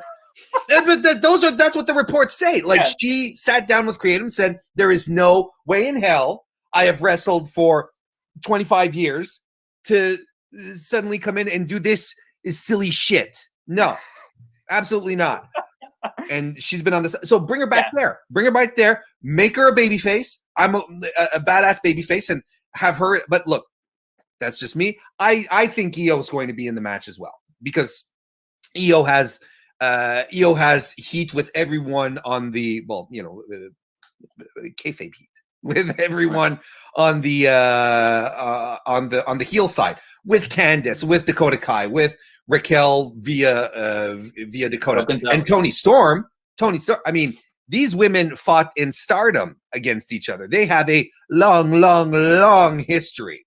So there's great stuff that you can tell there. But I mean, how do we dissect this? Shotzi's going to do insane shit. Ember is going to eclipse someone off the fucking cage because she's nuts, and she said, "Injuries? What injuries?" Rhea has to come back full circle to just being a badass who beats people up. No more of this smiling, I'm so happy to be here bullshit. Oh, look at how big this arena is that I'm going to be competing. Me, this little girl from backwoods Australia, wherever, Adelaide. I've been told, by the way, from Australian friends that girl like Adelaide, that city in Australia that she's from, they're all Rhea Ripley's there. They're all women who look and act like that. Yeah, it's like I was told it's not even a gimmick. They're not that far off. She's not even that far off. They all have attitude like that. I'm like, oh, get some plane tickets. Awesome. Got Australia. All right. But this match is going to rule. This match is going to rule. Between all of y'all, I think the weak link is Toni Storm. I don't think Toni, since coming up to WWE, even in her NXT UK run, has delivered anything close to what she did on the independent circuit and that made her a star. I really don't. I think they capitalize a lot on her looks, on her natural charisma, on her connection that she can create with the audience. But Toni's NXT UK run as champion was bland as fuck. And from what I saw in her match, not this week, the week before her match, was it against Ember Moon? No, it wasn't against. So she just turned on. No, but the last time she fought, it wasn't against Ember Moon. I can't remember it. 2 weeks ago, I thought it was very, very average. Was it Dakota? I think it was Dakota Kai. That she fought. But I was like, oh, this is uninspired. I really think Toni Storm is the weak link in this match. I think everyone else is fantastic and has a role. And I think Io should be the mystery woman, or at least the last person to be announced for the team. I'll throw this out there. I mean, to your point and the blandness of her promo deliveries, I think that. Oh, not just her promo deliveries. I think her in-ring work hasn't been there either. I was stoked to see her NXT UK, and then her run happened, and I was like, what is that? Her best match in NXT UK was a qualifying match on one of the first episodes she did. Again, they aired against Dakota Kai. Was a qualifying match for the tournament they were having to face Rhea Ripley for the title. Yep. Yeah, and it was against Dakota Kai, and it was a banger. Everything she did after that was average to not very good. Well, I was going to throw out there. I mean, there's definitely opportunities for some changes here with her going heel. And I think, like, for me, you were stoked to see, you get like that pop, you get like the surprise pop, you get excited, and then you kind of see what Toni's rolling out there. And I agree with you with the blandness there. So I think there's at least some opportunity here for her to turn it around, or for whoever's writing what she's going to be out there and saying, to throw a little more fire when she's got that mic. I want to see this heel turn into something where I agree. Like the fans on Twitter, absolute pigs, throw them under the bus, treat them like garbage. Oh my God, that would be fucking, because they have been pigs to her. They've been absolutely rotten to her. And this is the wild thing, right, guys? We're sitting here and we're talking about Toni Storm, who is far from being a bad wrestler. Right. Like far. I watched WCW in the 90s. Right. I've seen Van Hammer wrestle. Right. I've seen Horace Hogan wrestle. I've seen Nia Jax wrestle. Toni Storm is a far cry from being a bad wrestler. And here we are saying she's the weak link. This is how fucking spoiled we are, boys.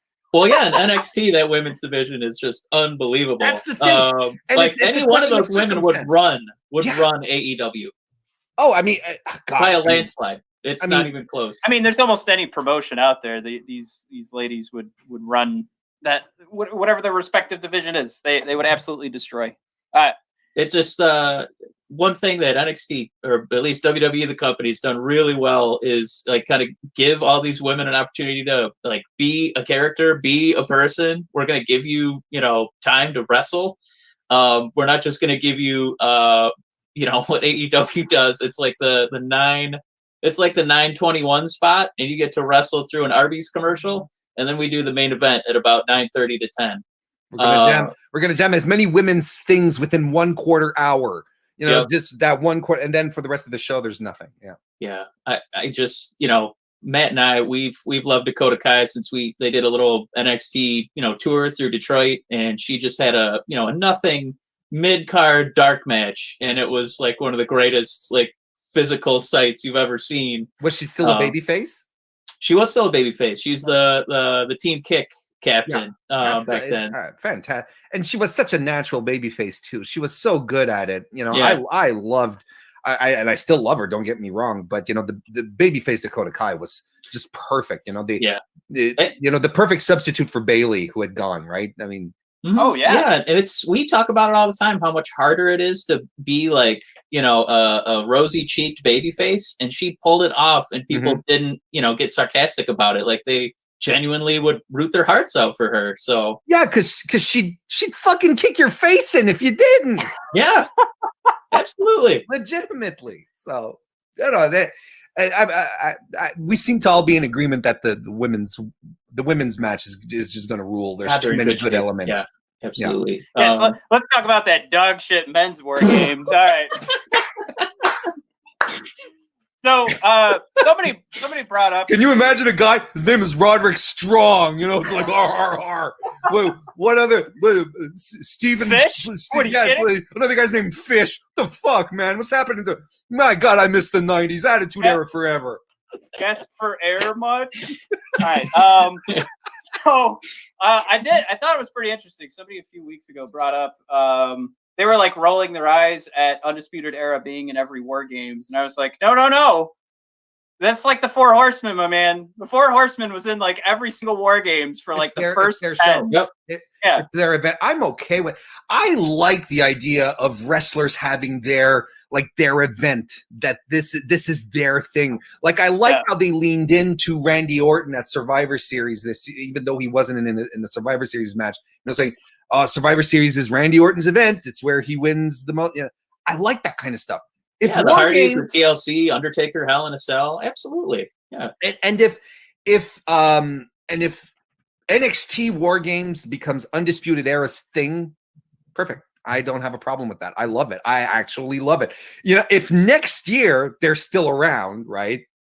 And then William Regal comes out to War Games, and he picks 8 dudes who aren't Undisputed Era.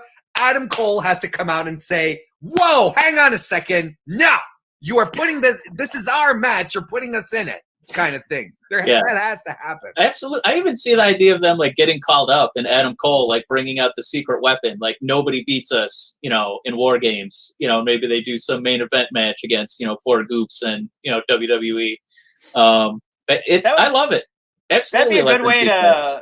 We got to call it WWE Creative. That's a good pass the torch sort of thing. Like when they finally go down like handily. I think that's when you've got to create like another Good faction. I don't think the Kings of NXT is that faction. I don't know how long Pat McAfee is for the NXT world. He hasn't made his $1 million yet. I don't think so. Once he hits that, then he's gone. But you know what? This is a good. We'll throw this out there. I mean, a quickie. We're both huge fans of Pat McAfee, the two of us.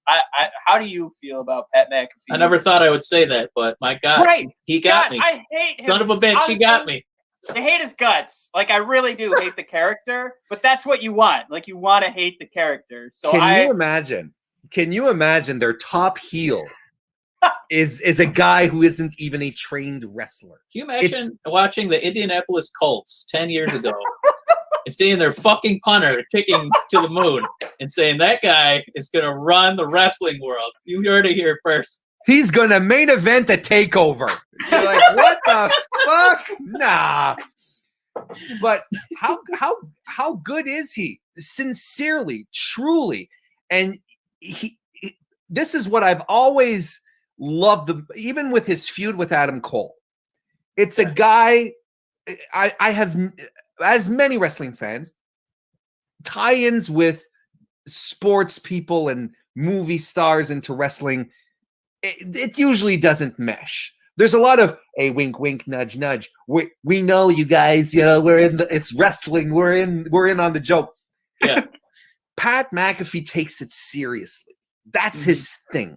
He understands the business, and he doesn't go around saying, "I love wrestling." I can tell he loves wrestling because of how he heals it up.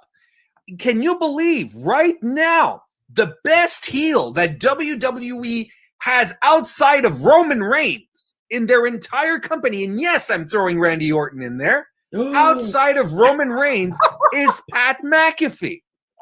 He drains fantastic heat, even though there's no audience. You do want to just strangle the guy.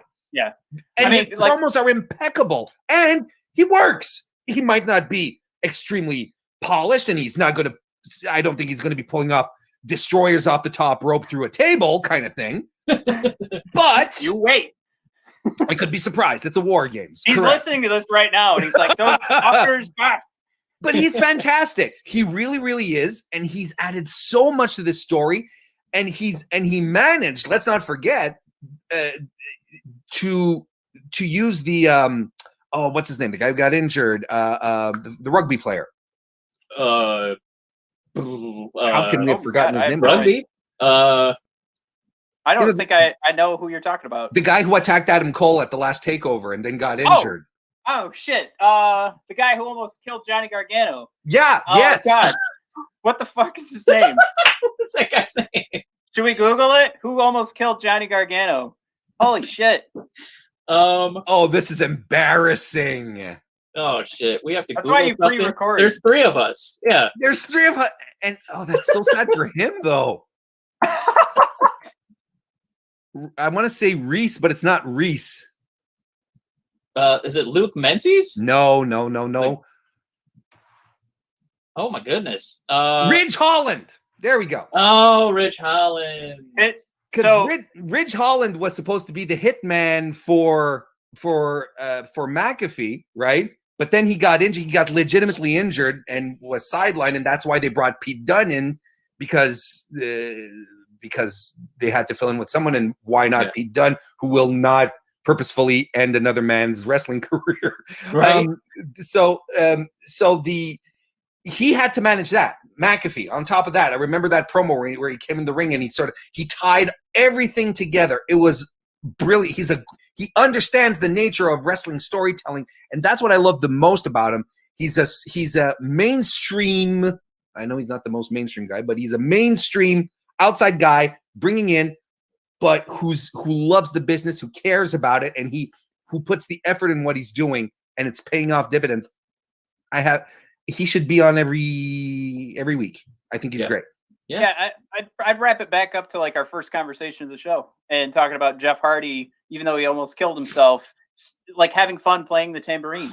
Like that's what I want. If I could see a guy that is visibly having fun in his pro wrestling and what he's doing, that's what I want. It's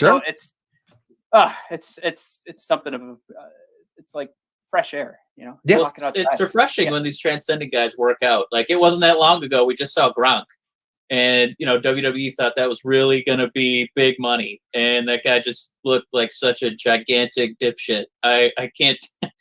There's he's in a long line of WWE mishaps, and Pat. For a fraction of the price. I don't want to be too.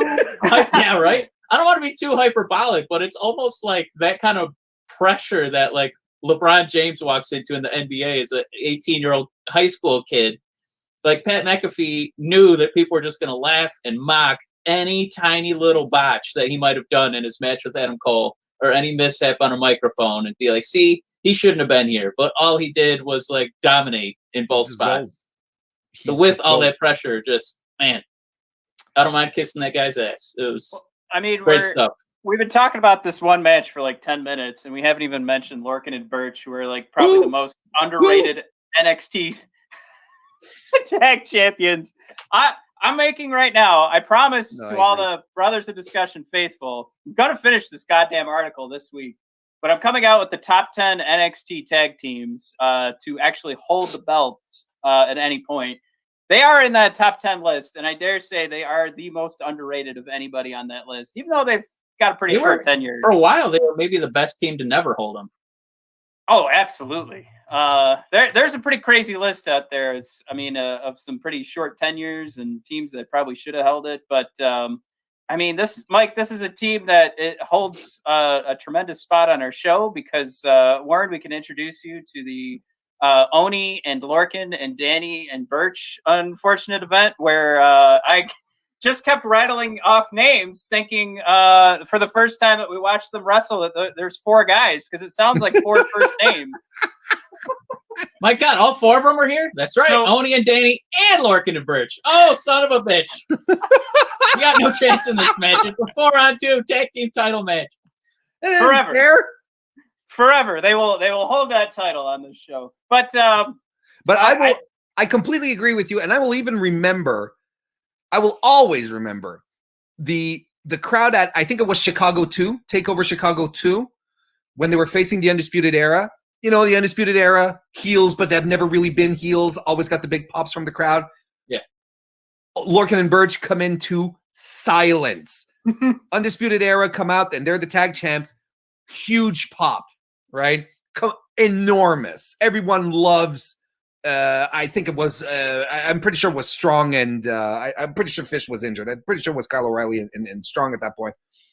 And Lorcan and Birch, just on the work they put in that match, they delivered not only a fantastic match, but they won the crowd over. No one was cheering for the Undisputed Era by the end of that match. They all wanted Oni and Danny to win it. And that, friends, is the mark of a glorious tag team. When you get 0 reaction, and by the end of the match, people are standing up because they want you to win. Jesus Christ. I will always remember that match. Yeah, I mean these are guys too. Like while I'm putting this article together, it's fun to like go back and watch all the greatness. I mean, almost winning like the Dusty Rhodes Classic. I mean, the amount of tag teams that have done multiple Dusty Rhodes Classics isn't that long of a list. But these guys, I mean, have been working like not just the business, but I mean they're doing everything for WWE, including all the time over at NXT UK. It's just 205 Live. If you're not anybody, like go to Oni's Twitter account. Twitter's no one does Twitter better than Oni. Right. From his park bench with the pigeons. It's fantastic. It's masterpiece work. But we're spending way too long talking about the single match because I do still think the match of the night is probably going to end up being Team Shotzi and Team Candice. That's just to say this is going to be that good of a show from me speaking how many days out. Picking the winner, I think we got to go Kings of NXT. I think we're going to see Lorcan and Birch and Pete Dunne take it over, and Pat McAfee has got to get a win, and I think this is the best way for him to get a win when he's got 3 of the best guys standing behind him. Even though we crowned the War Games match as an Undisputed Era. Pat McAfee wins it on a shooting star press off the top of the cage on Adam Cole. Everybody loses their fucking minds and buys Pat McAfee t-shirts that night. It's going to be heroic. He gets back up. He gets back up, does one of these. Buy my merch. Looks right into the camera. It sounds like there isn't a lot of agreement when I threw that out there. I kind of feel like Undisputed Era needs this. It's weird to say that Undisputed Era needs it, but I think if they want, like, they're trying it out as a babyface team. As you know, they're trying the UE as babyfaces now. I think they need a little babyface legitimacy. I think they need to beat the assholes. Well, we say it all the time. We call it our signature wins, something that like we go back to talking about Damian Priest and Cameron Grimes and Dexter Lumis. Those guys are still looking for that signature win. Mm-hmm. This would be for the babyface version of Undisputed Era, that signature win. So we keep track of those. So I'm gonna go ahead and notch that up. We'll put an asterisk that it was from the Mr. Warren Hayes show. But Mike, what do you got? Yeah, I'm still going with my shooting star press. Right. I think it's going to be something. Can you repeat what you picked? A Phoenix splash. Go on, a Phoenix splash. It'll look better than Lesnar's, at the very least. It won't look like a mortal injury is about to be on live TV. I think Pat. I think they really. Yeah, I think they realize they have something here. By God, this McAfee guy gives a damn about our sport, and I think they might just let him pin somebody on a major, pay-per-view like this. I think it's actually going to happen. Yeah, I really do feel like he's gonna pin Adam Cole. Like that'll be, because we always the big talk dagger in his side. like WWE always likes to get Twitter talking, and they're like, "What? Pat McAfee pinned who?" I think this would be a pretty good moment to do that. Hey, they got to get Pat McAfee moving before Shaq hits the ring. And please. All right, so we're gonna wrap up here. But I did bring up. I don't know if you have. We could treat it as a hot take. We're coming up.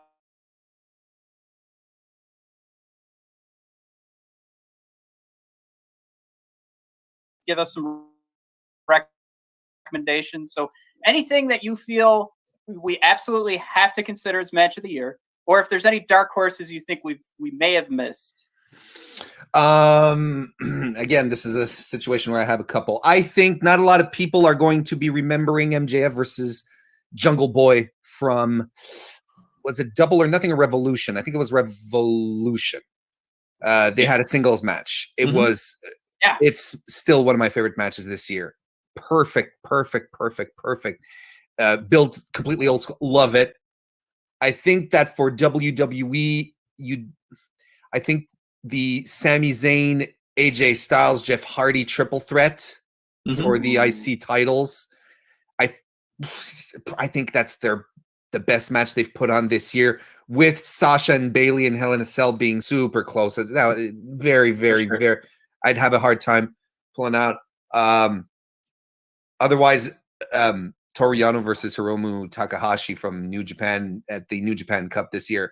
If you guys don't watch New Japan, you're probably like, oh, look at him. It's probably a work rate phenomenon. But no, it is the greatest. Talk about work rate. Yeah. It's the greatest comedy match I have ever seen in my entire life. And it is legitimately one of my matches of the year. Huh. I love it. And I want to get... How do you feel about the Royal Rumble this year being in consideration for that? Because I honestly think it was one of the best Royal Rumbles. We watched it live, so that there's... It was fantastic. Don't get me wrong, but Battle Royals as matches of the year, no, it doesn't jive. It doesn't jive for me. There's because you build stories, sure, fine, but I think stories are important. And here I am saying, hey, my favorite match of the year is a comedy match. The guys ended up in an elevator. He taped one guy in an elevator and sent him down to the ground floor, and he got a count out win. That's exactly how the match ended. Yeah. But I think Battle Royals, I don't know, but as much as I think the men's Royal Rumble this year was indeed absolutely phenomenal, and some great storytelling, and on the women's side as well, I think both Royal Rumbles were a treat this year. I don't know if you put that as a match of the year. Too many people involved, short spans. Like, okay, Lesnar was there for a really long time, but Lesnar's just tossing guys out until he gets really sweaty, and that's it. So it lacks like the intimacy of just a few handful of people putting together an athletic spectacle. Now it's more like it's showmanship. I love the Royal Rumble. It is my WWE event every year. It's the one that I don't want to miss. It's the one I prefer. Right. But it's spectacle. It's more theater than anything else. It's moments, but yeah. No, I got you. It's definitely one of those where I'm going to play with the idea. I already have. It's one of those things. I feel like I should put it in an envelope and send it, Mike. I'm gonna mail it over to you. Hopefully, it'll get to you before we record for Match of the Year. But I have the Match of the Year picked out. I feel like we got to save it, right? It hasn't been mentioned yet, so I'm happy there. The thunder hasn't been spoiled there. Or stolen. Spoiled. Jesus. But I do still like that idea of playing around with that. Like, it was so special to me, and it could be like the last live major event we ever get. So that there's also that element where it's like, well, out of all the. And on this note, good night, everyone. You want to leave 2020 feeling good about yourself? Remember when we could go to events? All right. I mean, with that, I'm gonna call you Mr. Warren Hayes. It was an absolute pleasure. I really hope we can have you on again, because I will tell you this: we have had other guests. I have not laughed or had as much fun as I had today. We get a lot of statisticians, so you know. Thank you, Warren. Yeah, we get a lot of morticians and accountants on the show. A lot of lecturers. So. Yeah. This was a blast, guys. I enjoyed it. I mean, you guys are fantastic, and a guest is only as good as their host. So thank you. If you guys enjoyed having me on, it's all on you. You guys made it a lot of fun. I had a great time. Thank you very much for having me. Fantastic, and we're you're gonna have to warn Kristen, because we're probably gonna be hitting those DMs to. We gotta get that women's wrestling conversation going. So that's just all she did was ruin her own DMs. So that's on her. Oh well, all right, but again, thank you so much. It was an absolute pleasure. Yeah, let's wrap up, and as Stone Cold says, we're gonna sail off into the sunset. All right, see you, Warren. Thank you, guys. See you soon.